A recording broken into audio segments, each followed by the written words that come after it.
Umur masuk 40 ke atas, tips of the day yang you all kena faham, kena jaga adalah kelembapan kulit. Pasal apa? Bila kita duduk antara, dia panggil borderline tu, paras sana tak, paras sini tak, kulit kita akan berhijrah kepada lebih kering.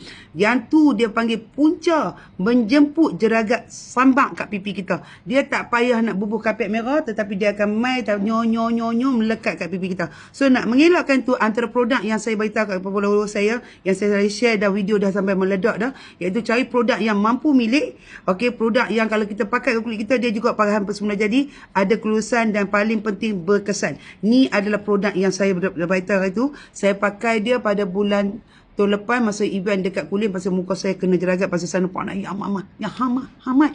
Awak selama ni handuk mana? Lain naik peluntur. So kalau you all tengok ni, you all pakai dekat kulit you all.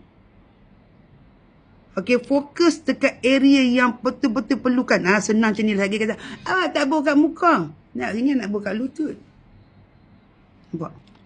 The moment you all pasang, you all bubuh, dia akan turun. Dia dah bangun dah Ryan. Dia dapat mikrofon. Nampak? Dia terus glowing.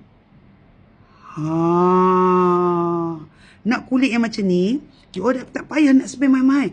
Okey, you all dah try macam-macam. Dah beratus dah habis lah kerana jeragat ni. Kesian. Dah boleh buka tabung kasih sayang. Apa kata try yang ni pula untuk dapat kulit yang cantik. Yang paling penting, bebas jeragat, melasma dan kulit kusam. Untuk kulit kering, fokus yang ni. Untuk yang mana pori-pori selama ni dah sama besar, dah dalam besar sama macam lubang hidung, dapatkan ini di beg kuning. Sekarang pastikan di beg kuning ni, pasal apa takut you all dapat bukan yang autentik punya. Okey, bye. Assalamualaikum.